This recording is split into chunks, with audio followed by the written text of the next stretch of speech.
Hello, ladies and gentlemen, and welcome. I'm your host, ChickenDash, and today we're gonna have a look at a beautiful little game called Monster Train. Monster Train is considered to be a deck builder, but it has some new elements added to the classical deck builder gameplay by adding in floors that you have to defend with your own monsters. Keep away the angels with your devilish creatures. First of all, let's have a look at the settings menu. It's always nice to have a look at that.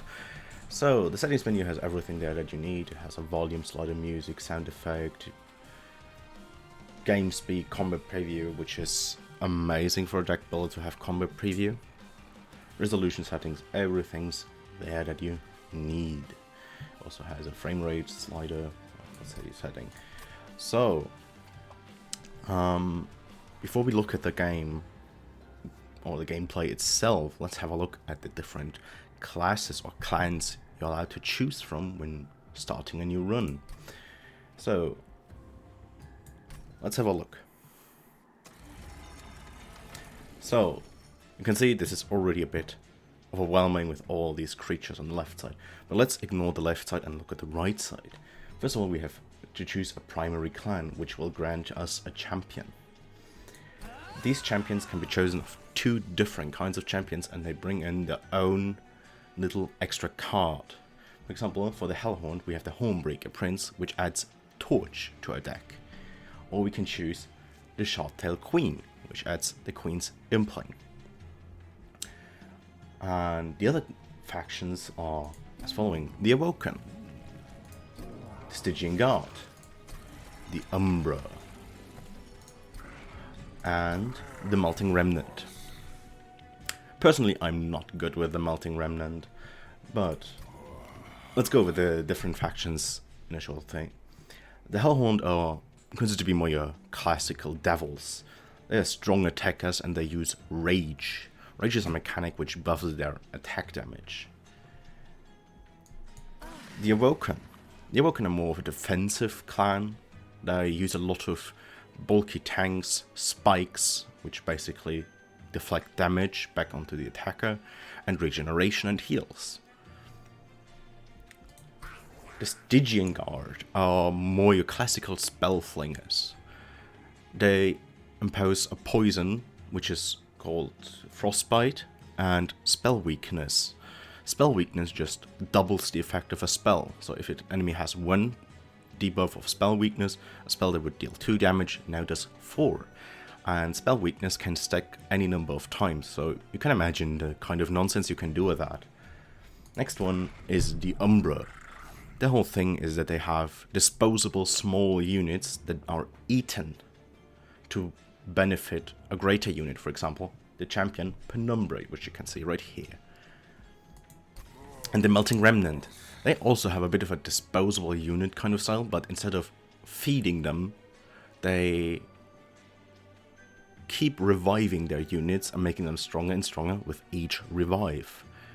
For today, we're just going to use a pretty basic combination to have a look at the game. And the two clans you will have at the beginning of the game are the Awoken and the Hellhound. So let's choose Wildenton.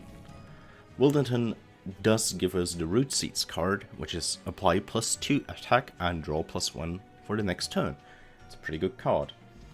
And we do take Torch to have some targeted damage. Let's just start at the lowest. Covenant. Covenant is basically the prestige system. The higher you get, the stronger your enemies will be, and you get some certain debuffs. For example, Covenant rank 4 just adds bonus damage to minor bosses. So, let's have a look. Alright, in this screen there's a lot of information to get in. First of all, we do have 3 boss battles, major boss battles. They're announced right here which bosses we will have to fight. Talis, the Architect, Arcus, Darkness Incarnate, and Seraph the Patient. Depending on which boss you fight, you might want to change up your deck. Alright. On the top left, we have our health, which is the health of our core, or pyre, as it is called in this game. The damage our pyre does when enemies approach it, our deck, and our money. So if we go have a look at our deck consists of our champion, 5 copies of root seeds, 5 copies of torch, and 4 train stewards, which are basic units. So, at the beginning of each game, you get an artifact and an upgrade to your champion. So let's have a look at the champion upgrades.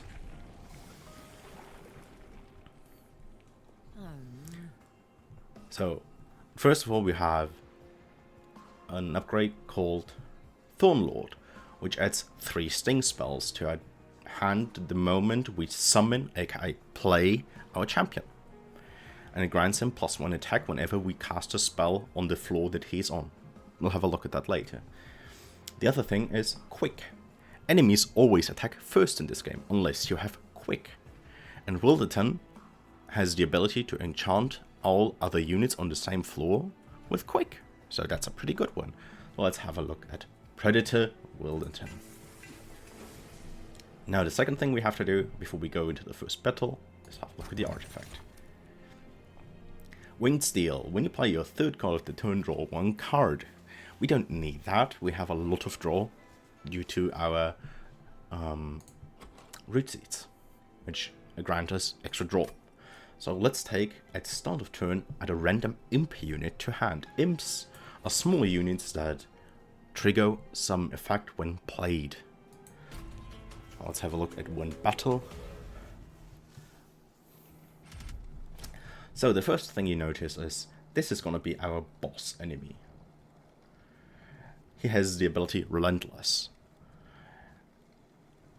which we'll go over later. Then we have the normal units, which is a foot soldier, which has 4 attack and 1 health, and a protector, which has 25 armor and 5 health.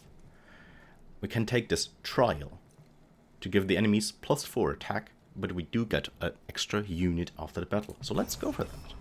That seems manageable. These trials are a nice system of the game to grant you some extra rewards for taking some risks. So, our Impsicle just gave us the Welder Helper, an imp unit that grants 20 armor to the front friendly unit. Alright, so this is our hand. This is our energy, or called Ember, on the bottom left. Next to it is our draw pile, which consists of 10 cards because we just drew 5, and how many cards we will draw next turn. This is our discard pile. We do have 3 floors which we can place units on depending on the floor capacity. Our floors have 5 capacity points, which you can see with these empty bubbles. Our champion on the top has 3 yellow bubbles, which means it takes 3 spaces. So let's place our champion in the middle floor. That looks great, doesn't it? So we can either start torching some of these units or play our imps, all that kind of stuff. So let's for now just play this imp in the back to grant our champion +20 armor. And place this train steward to catch any stragglers. Now with our remaining mana, all we can do is torch this guy and kill him. So now this floor will only have to deal with this person, because enemies always move up 1 floor at the end of each turn. So as you can see, the enemy just moved up this floor and is now threatening our champion. What we can do is have a look at our cards first. This new unit that arrived here is called the Collector. If we kill him, we do get 50 gold. Gold is great in this game because you can upgrade pretty much everything. Name it and you can probably upgrade it with gold. So let's have a look. This unit has 30 health. Is there any way we can get through that? No, there's not. Our damage is 21, adding +6 from root seeds would not kill the 30 health guy. What we can do is, first of all, play this little pirate jumper in front, so he takes the damage. Alright? Okay. So, next thing we can do is just play out more of these train stewards. Because that's what they're there for. Just to take some hits. And buff up our champion. We sadly can't get the collective. And this is how combat works. What you saw in the middle floor is that our units were allowed to attack first, because they have quick. But on the bottom floor, those two killed our train steward without hesitation. That's because he didn't have quick, and enemies always attack first. So if we look at the top floor, we will see we will kill this guy due to the X, and our train steward will take 4 points of damage, which is fine. On this floor, we will kill everything, and our units will take no damage, because the 26 will kill this, and the 1 damage will kill him. So now what we can do is just either play a train steward to bolster our bottom floor, we can play the Molting Imp to prevent 4 damage on this train steward, or we can just keep buffing up our champion, which is what I will do. So now you can see that we also will draw 8 cards next turn instead of the usual 5.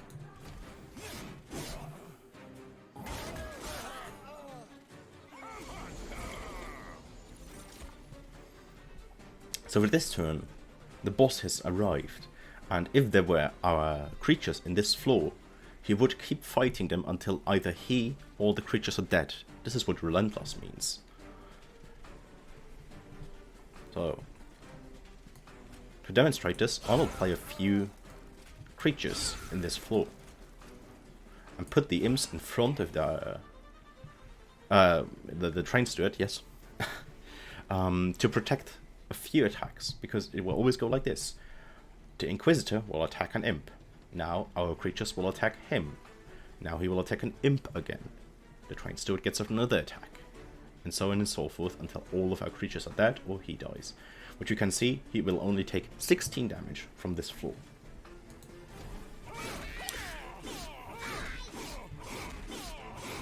Beautiful, isn't it? So for this floor, our enemies will attack second due to our creatures having quick again.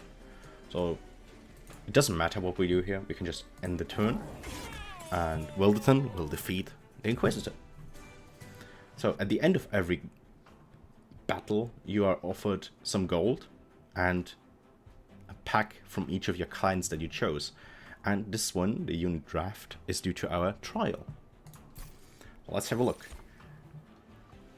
Okay, a lot of stuff to tag in here. Sharpen, apply +4 attack and spikes +4. We are not really a defensive deck at this point. So let's have a look at Regen. Regen is an effect that regenerates 1 health for every stack, but then is decreased by 1 at the end of the turn. And a consumed card is removed from your deck until end of battle. So it will be there next battle. And Razor Sharp Edge, apply +10 attack and -2 maximum health, which is the card I will take due to our champion having quick. Now, let's have a look. We have the Hidden Passage, which ascends a unit. That means it was moved up a floor and then moved to the back. So we can cheese or cheat the capacity system, because we can now overstack floors with that. Welder Helper, well, we already saw that one, and Vent. It's an X-cost card, and it will drain all our Ember to do 2 times the amount of drained Ember damage to enemy units, which is what we will not take. So let's take Hidden Passage. Now let's have a look at our floor. So we have the Awoken Hollow. When he is summoned, he gains 60 max health. That means you can easily heal him up to 75 health, which is a lot. And whenever you heal him, he also gets +1 health and +1 attack.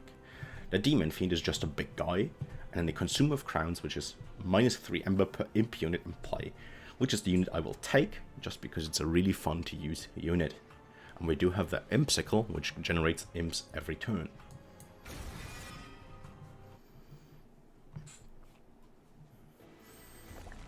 Alright, let's have a look. Now we are allowed to choose one of 2 paths. One has the Merchant of Magic, which allows us to upgrade our spells, and the other one is the Merchant of Steel, which allows us to upgrade our units. And we are also allowed to choose an Awoken unit, which is one of the green units, or a Hellhound unit. Since our deck consists only of one unit we'd like to upgrade, and we don't need to upgrade him that badly, upgrading spells is the smarter play. But I want to see if we can make the Consumer of Crowns a bit more ridiculous than he already is. Sadly, there was a bit of a whiff. We could reroll, but that would not leave us with much gold left to apply any good effects. Let's just up his health a bit so he doesn't die from random effects and remove a card. So let's get rid of one of these train stewards, because they're not very helpful. Now we have 30 gold left. We could buy Rage 7, which would grant him 14 attack damage, but we don't need that. He's already strong enough. Also, I should have probably looked at that before. Let's take a Branded Warrior. And now we can go back to the Merchant of Steel and actually apply the Rage to that guy. Misplace. I'm not the best at this game. I just enjoy it. I like the concept of it. Because it's a new take on deck building games, like Slay the Spire, for example. Which is a very popular game. And I will go over an in-depth analysis over that game as well. Eventually. So let's have a look. I chose the Mark of Invasion, which summons a few units on every single floor. Is it a small idea? Yes, most of the time it is. Let's have a look. Summon our champion, which will take 10 damage, which we don't want to take on our champion, so we just put up a train steward in front to absorb the damage and kill more of these units. Let's play a torch to kill the last one, and probably just add a Root Seeds to a champion. Consume of Crowns is currently way too expensive, and we could play the Impish Scholar somewhere, but it doesn't matter.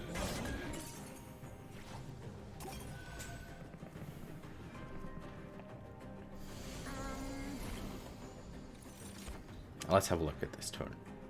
We could play the Welder Helper somewhere. That's a good idea. What I prefer to do, though, is play the Branded Warrior. Ascend him upwards, which means he will be moved to the back. And he has an ability that whenever he kills a unit, which he will kill the third one, he applies Rage 3 to friendly units, therefore buffing their attack damage. So let's torch the Collector. For some extra money, we can take some damage on our Pyre. It's not too bad, because they will only deal 1 damage to it.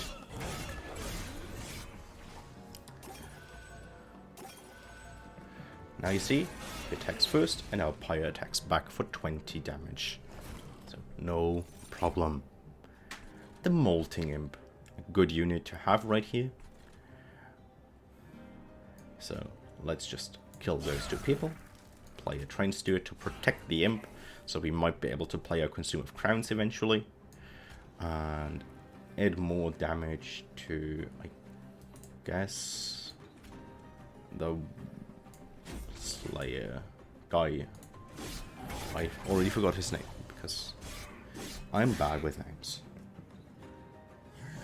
So there we go, there's the final boss of the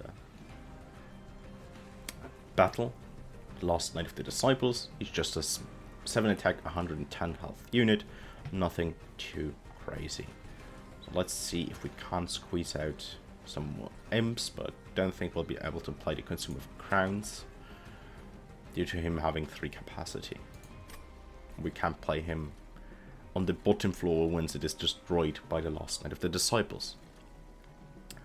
So instead, let's buff up our top floor a bit. Kill off that healer, and I guess just play this Train Steward. We should be fine because our top floor is really strong. So for now, let's just add some more damage to the backliner, because he's the one who's going to live the longest, so does a bit more damage.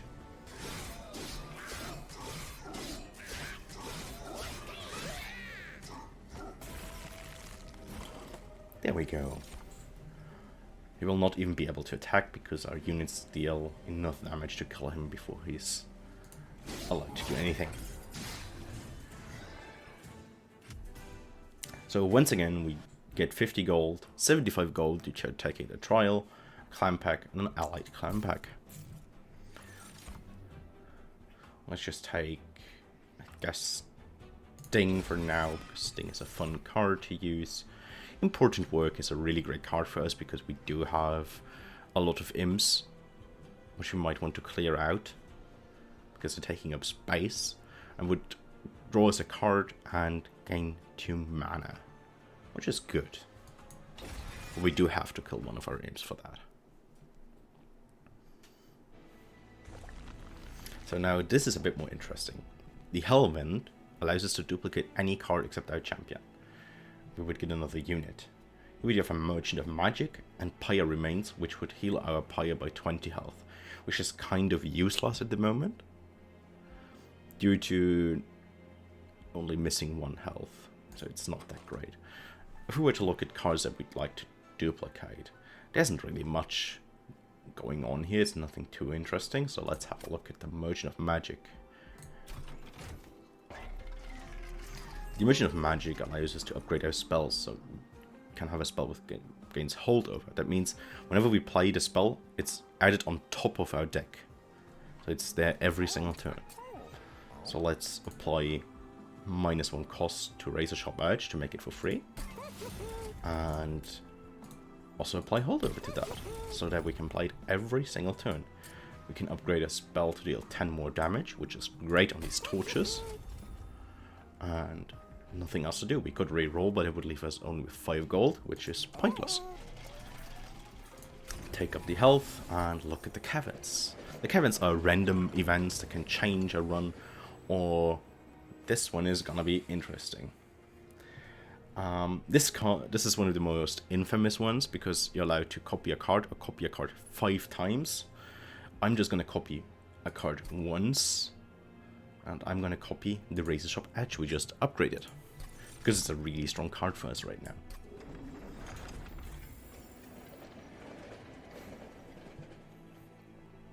Let's have a gander at the first final boss fight, which we saw in the beginning, which is Talus the Architect.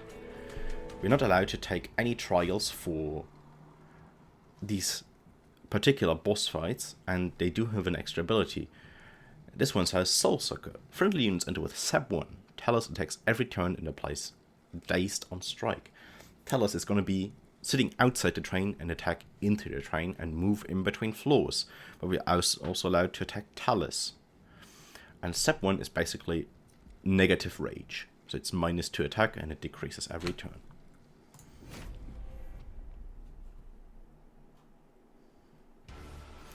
So let's have a look-see.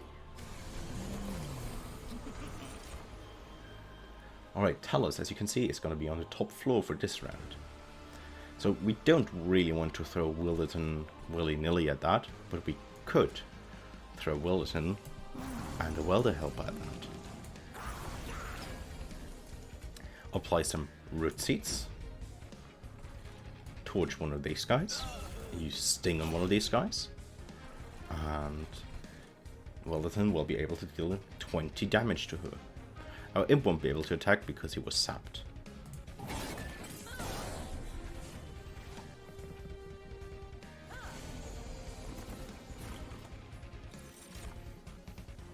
So once again we have a really nice turn where we can play our Branded Warrior, and instead of letting him die, we're gonna ascend him to make these people a bit stronger over time. So we could play a Molten Imp right here, which is what I'm going to do to just clear out some of this stuff and also deal damage to good old Talus over here. We could also weaken this floor, which is, I think, actually a better play. Let's do that. Oh, and will obviously die, which is not a big deal.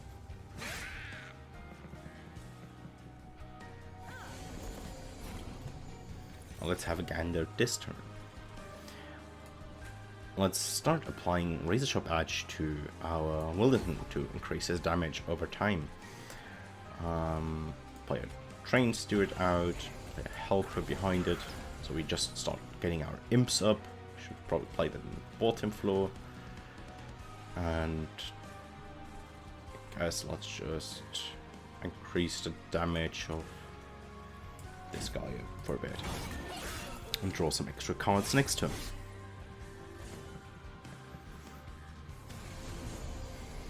So this is a new effect that just came up.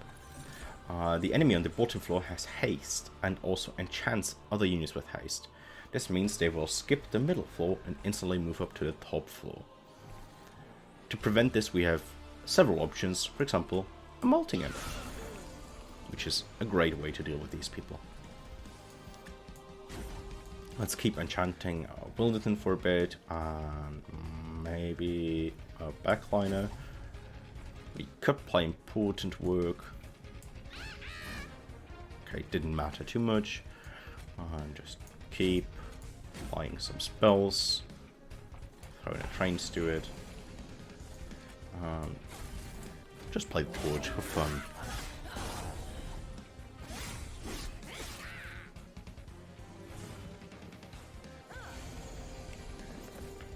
So once again, we're faced with an enemy that does have haste. So we probably want to kill that. So let's go for that and torch it. Play our Pirate Jumper. Play our Consumer of Crowns on the bottom floor. For just one measly mana. Apply some more Razor Sharp Edge. And just some Root Seeds on that guy for fun. It won't really matter. Also, excuse me, my telegram is acting up.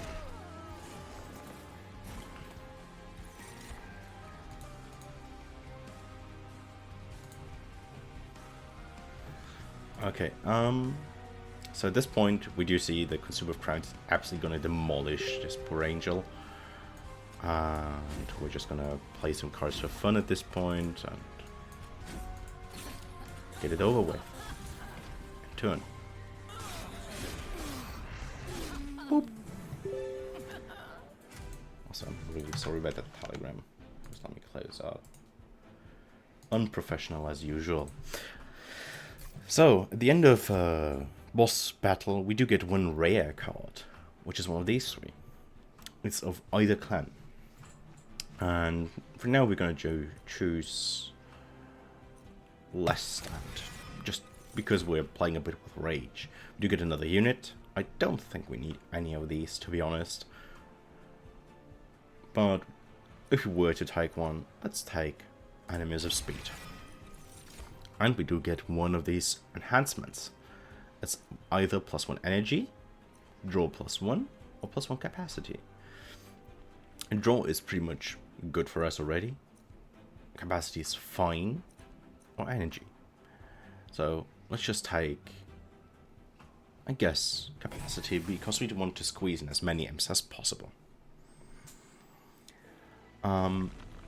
Now just the last thing I want to show off is at the end of every boss battle, you do get another champion upgrade. And for every champion, there's 3 different upgrade paths, and you can mix and match between them. So let's just have a look. Do we want to remove some cards? Probably. Removing cards is always great. Let's just get rid of these pretty useless train stewards. We don't need the health. So let's have a look at the Dark Champion. So we can either give Wilderton Multi-Strike 1, which allows you to attack an additional time with Predator 2, or we can use Thornlord, which we saw earlier. So for now, let's just keep on going Predator. Have a look at the Merchant of Steel. You can upgrade units again. There's nothing we really want here. Maybe the Large Stone for the Enemies of Speed or the Branded Warrior. Probably for the Branded Warrior. And I guess let's just take the Battle Stone on this one. Doesn't really matter too much, and it's not the point of what I'm going for. I'm not going to try to make just a whole let's play of a run or something. What I'm trying to say is, this is the basic gist of the game. You keep on adding new and new stuff to your units, to your spells. You can go for crazy combos. The amount of cards is amazing. It's a big collection of cards. And I can only recommend picking up this game. It's pretty cheap on Steam. Just try it out for yourself. There's plenty of gameplay to look at players who are way better than me at this game. And just, if you enjoy deck builders and you haven't heard of Monster Train, definitely check it out.